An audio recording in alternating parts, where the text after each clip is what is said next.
1945 সালে 6 আগস্ট ওই দিন মানুষ প্রথমবার দেখতে পায় মানুষের তৈরি হাতিয়ার কতটা ভয়ঙ্কর হতে পারে। ওই দিন মানুষের তৈরি সবথেকে শক্তিশালী হাতিয়ারকে অর্থাৎ নিউক্লিয়ার বম যুদ্ধে ব্যবহার করা হয়। জাপানের হিরোশিমা শহরে নিক্ষেপ করা হয় এই বোম, আর নিমেষের মধ্যেই 1 মাইল রেডিয়াসের সমস্ত কিছু ধুলোয় মিশিয়ে দেয়। এরপর যে শকওয়েভ ছিল ওটা আশেপাশে অনেক দূর এলাকা পর্যন্ত ছড়িয়ে পড়ে। পরমাণু বোম থেকে বেরানো এনার্জি এবং রেডিয়েশনের ফলে প্রায় 1,40,000 মানুষ নিমেষের মধ্যেই মারা যায়। ওই দিন মানুষ বুঝতে পারে পৃথিবীতে মানুষের জন্য সবথেকে শক্তিশালী জিনিস হলো আমাদের নিজেদের তৈরি অস্ত্র। তবে সেই ঘটনার পর থেকে অনেক বছর সময় কেটে গেছে। বর্তমানে আমাদের টেকনোলজি আরও অনেক বেশি উন্নত, অনেক বেশি ডেভেলপ হয়ে গেছে। সারা পৃথিবীতে টেকনোলজি ব্যবহার করে নতুন নতুন অস্ত্র তৈরি করা হচ্ছে। হিরোশিমা এবং নাগাসাকির বিধ্বংসী মরণ খেলার পরেও আমরা এমন কিছু অস্ত্র তৈরি করে ফেলেছি যেটা পারমাণবিক বোমার থেকেও কয়েক গুণ বেশি শক্তিশালী, যেটাকে হাইড্রোজেন বম বলা হয়ে থাকে। আর এটা পারমাণবিক বোমার থেকে অনেক অনেক অনেক বেশি শক্তিশালী। আজকে আমরা জানব পরমাণু বম কি, কিভাবে কাজ করে, আর হিরোশিমা নাগাসাকিতে যে পরমাণু বিস্ফোরণ করা হয়েছিল ওটা কতটা ডেঞ্জারাস ছিল, কতটা মারাত্মক ছিল, আর ওটা যদি আমাদের ইন্ডিয়াতে পড়তো তাহলে কতটা ক্ষতি হতে পারত। তো পারমাণবিক বোমার কথা বলতে গেলে প্রথমে যে বিষয়টি আসে ওটা হলো পরমাণু। কারণ পারমাণবিক বোমার মূল উপাদান হলোই পরমাণু। পরমাণু কোনো অলৌকিক জিনিস নয়, বরং পৃথিবীর একটা সাধারণ জিনিস। আমাদের শরীর লক্ষ লক্ষ কোটি কোটি পরমাণু দিয়ে সৃষ্টি। এক কথায় বস্তুর সবচেয়ে ক্ষুদ্র অংশকে পরমাণু বলা হয়। আমি আপনাদেরকে সায়েন্সের জ্ঞান দেব না, খুবই সাধারণভাবে বোঝানোর চেষ্টা করব যাতে সবারই বুঝতে সুবিধা হয়। তো একটি পরমাণু পদার্থের এমন একটি কণা যা একটি রাসায়নিক উপাদানকে অনন্যভাবে সংজ্ঞায়িত করে রাখে। একটি পরমাণু একটি কেন্দ্রীয় নিউক্লিয়াস নিয়ে গঠিত, যা এক বা একাধিক চার্জযুক্ত ইলেকট্রন দ্বারা বেষ্টিত। এর নিউক্লিয়াস পজিটিভ চার্জযুক্ত হয় এবং এতে প্রোটন এবং নিউট্রন থাকে। এর মধ্যে এক বা একাধিক ভারী কণা রয়েছে। সাধারণত একটা পরমাণু বোমাতে 1 কিলোগ্রাম ইউরেনিয়াম ব্যবহার করা হয়, আর এই 1 কিলোগ্রাম ইউরেনিয়ামে হাজারো কোটি সংখ্যায় ইউরেনিয়াম পরমাণু থাকে। দ্বিতীয় বিশ্বযুদ্ধে পরমাণু বোমাতে ট্রাইনাইট্রোট্যালুইনের ব্যবহার করা হয়েছিল, অর্থাৎ টিএনটি। এই টিএনটি ব্যবহার করে এখন পাথর ভাঙা হয়, বড় বড় পাহাড় ভাঙা হয়। তো ওই সময়তে বোমাতে 11 টন টিএনটি ব্যবহার করা হয়েছিল, অর্থাৎ 11,000 কিলোগ্রাম টিএনটি। যখন এই পারমাণবিক বোমা হিরোশিমা এবং নাগাসাকিতে পড়েছিল তখন লাখো মানুষ মুহূর্তের মধ্যেই ভাপ হয়ে গিয়েছিল। আপনি এটা যেন অবাক হয়ে যাবেন, বর্তমান সময়ে ব্যবহৃত 1 কেজি ইউরেনিয়াম থেকে 30,000 টন টিএনটি এনার্জি বের হয়। এর মানে হলো বর্তমান যুগের পরমাণু বোমা 1945 সালে পরমাণু বোমার থেকেও 2000 গুণ বেশি শক্তিশালী, আর তার থেকে বেশি বিধ্বংসী। এর জন্য আমি প্রথমে বলেছিলাম আধুনিক যুগের পরমাণু বম অনেক ছোট হয়ে থাকে, মানে খুবই ছোট, আপনি চিন্তা করতে পারবেন না। পরমাণু বোমা তৈরি করার জন্য একটা মজবুত ধাতুর খোল প্রয়োজন হয়। এই ধাতু এতটাই শক্তিশালী হয়ে থাকে যে বম না ফাটা পর্যন্ত এর বিনাশ হয় না। মানে বড় বড় বোমা দিয়েও এটাকে আপনি ধ্বংস করতে পারবেন না, গুলি করে মারলেও ধ্বংস করতে পারবেন না। এই ধাতুর আবরণী ইউরেনিয়ামের ক্রিটিক্যাল মাসের সমান হয়ে থাকে। ক্রিটিক্যাল মাস বা ক্রিটিক্যাল দ্রব্যমান যে কোনো পরমাণুর ন্যূনতম মাত্রা, যার থেকে ওর বিভাজন হতে পারে। তো এই মাত্রা পরমাণু তৈরি করা দেশ দ্বারা গুপ্ত রাখা হয়, যেন আতঙ্কবাদী সমূহ পরমাণু বোমার মতন ঘাতক হাতিয়ার তৈরি করতে না পারে। একটা পরমাণুর উপরে 4 সাইডে ইউরেনিয়ামের পাতলা খোল থাকে এবং তার উপরে প্লুটোনিয়াম দেওয়া হয়। আর এই মাত্রা পরমাণু বোমার সাইজ হিসাবে আলাদা আলাদা হতে পারে। এখানে সমস্ত কাজ ইউরেনিয়ামে করে থাকে, কিন্তু ইউরেনিয়ামকে অ্যাক্টিভেট করার জন্য টিএনটি দরকার হয়। তো যখন বোমার টিএনটি ব্লাস্ট হয় তখন ইউরেনিয়াম অ্যাক্টিভেট হয়ে যায়, আর অন্যদিকে নিউট্রন সক্রিয় হয়ে যায়।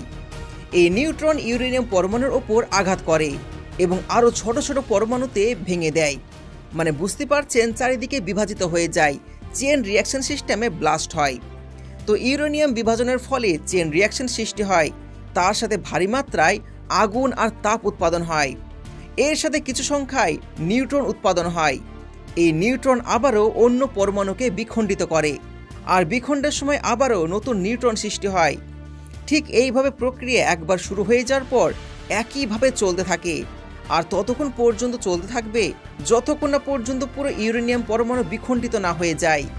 ডক্টর ওপেনহাইমার, যিনি এই পরমাণু বোমা তৈরি করেছিলেন, প্রথম থেকে তিনি একটা কথা চিন্তা করেছিলেন যে এই পরমাণু বোমা যেহেতু চেন রিয়াকশন সিস্টেমে কাজ করে আর পৃথিবীর প্রতিটা জীবের মধ্যে পরমাণু আছে, তো যদি এই পরমাণু বোমা একবার অ্যাক্টিভেট হয়ে যায় তাহলে পুরো পৃথিবী বিনাশ হয়ে যাবে।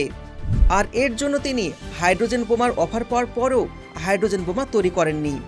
তিনি জানতেন হাইড্রোজেন বোমা অ্যাটম বোমার থেকে আরও বেশি ভয়ঙ্কর, আরও 2000 গুণ বেশি শক্তিশালী। অ্যাটম বোমাতে যে বিস্ফোরণ হবে, ওতে যে ধ্বংসলীলা হবে, তার থেকে 2000 গুণ বেশি ধ্বংসলীলা হতো এই হাইড্রোজেন বোমাতে। আর এর জন্য তিনি তখন হাইড্রোজেন বোমা তৈরি না করে অ্যাটম বোমা তৈরি করেছিলেন। তো যাই হোক, এত অধিক পরমাণু বিখণ্ডিত হওয়ার ফলে প্রায় 10 কোটি ডিগ্রি সেলসিয়াস তাপমাত্রা উৎপাদন হয়। এর ফলে উপরের ধাতু কভার সরে যায় এবং জোরদার বিস্ফোরণের সাথে এনার্জি হঠাৎ করে বাইরে বেরিয়ে আসে। তো 1 কিলোগ্রাম পরমাণু বিখণ্ডিত হতে 1 সেকেন্ডের 100 ভাগের 1 ভাগ সময় লাগে। যখনই পরমাণু বোমা বিস্ফোরণ হয় তখন আওয়াজের গতির থেকেও দ্রুত গতিতে এর আশেপাশে শক ওয়েভ সৃষ্টি হয়। মানে বুঝতে পারছেন, ছোট্ট একটা জায়গা থেকে 1 কেজি পরমাণু যখন বিস্ফোরণ হবে তখন চারিদিকে কত শক্তিশালী শক ওয়েভ সৃষ্টি হবে। বিস্ফোরণ হওয়ার ফলে বায়ুমণ্ডলের তাপমাত্রা 10 কোটি ডিগ্রি সেলসিয়াস পৌঁছে যায়। আকাশে 10 কিলোমিটার দূর পর্যন্ত ধোঁয়া উঠে যায়। বিস্ফোরণ হওয়ার পর তরঙ্গ উপরে এবং নিচে যেতে থাকে, যার ফলে ভয়ঙ্কর ভূমিকম্প সৃষ্টি হয়। বম ব্লাস্ট হওয়ার পর সেই জায়গা সমেত আশেপাশের সমস্ত জায়গা ধুলো মিশিয়ে দেয়। এখন পর্যন্ত আপনি বুঝতে পেরেছেন একটা পরমাণু বোমা কি এবং কিভাবে কাজ করে। তো একবার চিন্তা করে দেখুন, হিরোশিমা এবং নাগাসাকিতে যে বম ব্লাস্ট করা হয়েছিল সেটা কতটা ভয়ঙ্কর ছিল। সেখানে যে মানুষ ছিল সে মানুষদের কত বেদনাদায়ক মৃত্যু হয়েছিল। 1945 সালে প্রথম 2টি পরমাণু বোমা যুদ্ধে ব্যবহার করা হয়েছিল, আর এর ফলে মারা গিয়েছিল লক্ষ লক্ষ মানুষ। এই ঘটনাকে কেন্দ্র করে গোটা বিশ্ব তীব্র নিন্দা করে, কিন্তু আমেরিকা মনে করছিল যেটা তারা করেছে একদম ঠিক করেছে। আর এর জন্যই আজ পর্যন্ত আমেরিকা জাপানের কাছে ক্ষমা চায়নি। এবার আপনাদেরকে জানিয়ে দিই সেই দিন সকালবেলা কি হয়েছিল, যে দিন হিরোশিমাতে প্রথমবারের মতন পরমাণু বোমা পড়েছিল। তো ওই দিনটা ছিল বাকি দিনগুলোর মতনই। দ্বিতীয় বিশ্বযুদ্ধ চলছিল, জাপান প্রায় যুদ্ধে বিজয় হয়ে যাচ্ছিল, আমেরিকা খুবই খারাপভাবে হারছিল। তখনই তারা ঠিক করলো হিরোশিমা এবং নাগাসাকিতে বম ব্লাস্ট করবে। 6 আগস্ট সকালবেলায় সিদ্ধান্ত করা হয় জাপানে হিরোশিমা শহরে বম ব্লাস্ট হবে। সিদ্ধান্ত নেওয়ার মাত্র 1 ঘন্টার মধ্যেই সব কিছু রেডি হয়ে যায়। সেই দিন সকালবেলায় হিরোশিমা শহরে ছুড়ে মারা হয় প্রথম পারমাণবিক বোমা, আর তার ঠিক 3 দিন পর 9 আগস্ট ফেলা হয় দ্বিতীয় বোমা। এরপর থেকে কখনোই পারমাণবিক বোমা যুদ্ধক্ষেত্রে হামলা করার জন্য ব্যবহার করা হয়নি। হিরোশিমা শহরে যে বোমাটি ফেলা হয়েছিল তার নাম ছিল লিটল বয়।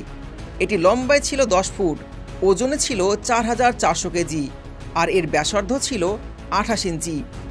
এর মধ্যে 68 কেজি ইউরেনিয়াম ছিল, যার ভেতরে 1 কেজির কম নিউক্লিয়ার ফিউশন ঘটায়। হিরোশিমাতে বোম ফেলার জন্য যে বিমানটি ব্যবহার করা হয়েছিল তার নাম ছিল এনোলা গে। এই বিমানের মধ্যে সাইনাইডের 12টা বড়ি ছিল। যদি কোনো কারণে মিশন ফেল হয়ে যায় তাহলে পাইলট সহ সমস্ত ক্রু মেম্বাররা মৃত্যুবরণ করতে পারবে, তাই ভেবে তারা সাইনাইডের বড়ি রেখেছিল। আর নাগাসাকিতে যে বোমা ফেলা হয়েছিল তার নাম ছিল ফ্যাটম্যান। এর ওজন ছিল 4670 কেজি, আর এটি লম্বায় ছিল 128 ইঞ্চি। এই বোমাটিতে 6.5 কেজি প্লুটোনিয়াম ব্যবহার করা হয়েছিল। এই প্লুটোনিয়াম কিন্তু ইউরেনিয়ামের থেকে অনেক বেশি শক্তিশালী হয়ে থাকে, আর বর্তমান সময়ে অ্যাটম বোমে প্লুটোনিয়াম বেশি ব্যবহার করা হয়। 1945 সালের 9 আগস্ট আমেরিকা একটি বিমান জাপানের আইল্যান্ডের উদ্দেশ্যে রওনা দেয়। প্রায় 7 ঘন্টা পর যখন তারা শহরের কাছে পৌঁছে যায় তারা দেখতে পায় শহরের উপরে ঘন কালো মেঘ, আকাশে একদম মেঘ আচ্ছন্ন। এর ফলে তারা টার্গেট চিহ্নিত করতে ব্যর্থ হয়। তখন তারা ঠিক করে তাদের দ্বিতীয় অপশন নাগাসাকি শহরে বোমা ফেলবে। জাপানের স্থানীয় সময় সকাল 11:02 নাগাসাকি শহরের উপরে বোমা ফেলা হয়। বোমাটি ফেলার পরে ভূপৃষ্ঠ থেকে 1650 ফিট ওপরে বোমাটি বিস্ফোরণ হয়। বিস্ফোরণ হতেই সামান্য 6 কিলোগ্রাম প্লুটোনিয়াম বিশাল ধ্বংসলীলা চালায়। কিভাবে 6 কিলো প্লুটোনিয়াম এত ধ্বংসলীলা চালায় এটা আপনাদেরকে আগে বলেছি। বোমা ফাটতে সেই জায়গার উষ্ণতা প্রায় 3 লক্ষ ডিগ্রি সেলসিয়াস পৌঁছে যায়। নিচে মাটিতে উষ্ণতা ছিল 4000 ডিগ্রি সেলসিয়াস, যা স্টিলকে গলানোর জন্য যথেষ্ট। আর সেখানে মানুষ তো মুহূর্তের মধ্যেই ভাপ হয়ে যাবে, পানি হয়ে যাবে। বিস্ফোরণের ফলে প্রচুর ঝড় হয়, যার গতিবেগ ছিল 1600 কিলোমিটার, যা বড় বড় বাড়িকে ভেঙে চুরমার করে দেয়। অকল্পনীয়ভাবে বৃদ্ধি পায় বায়ুর চাপ, 35 টন চাপ সৃষ্টি হয় প্রতি বর্গ মিটার এলাকায়। ঘণ্টাখানেক পর রেডিয়েশনের কালো মেঘ আকাশে ছেয়ে যায়, কালো বৃষ্টি আকাশ থেকে নিচে পড়ে। যাদের শরীরে এই বৃষ্টি পড়েছিল তাদের শরীর সম্পূর্ণ পুড়ে যায়। হিরোশিমায় যে বোমা পড়েছিল সেটা ছিল বাণিজ্যিক এলাকা। বোমা পড়ার মাত্রই বড় বড় বাড়ি এবং বিজনেস এলাকা সমস্ত ধ্বংস হয়ে যায়। প্রায় 8 বর্গ কিলোমিটার এলাকা ধ্বংসস্তূপে পরিণত হয়। 10 আগস্ট পর্যন্ত মৃত্যুর সংখ্যা প্রায় 1,40,000 ছাড়িয়ে যায়। এরপরে 2 লক্ষ পৌঁছে যায়। এদের মধ্যে বেশিরভাগ মানুষই ছিল সাধারণ জনগণ। নাগাসাকিতে হামলায় আনুমানিক 40 থেকে 60,000 মানুষ নিমেষের মধ্যে প্রাণ হারায়।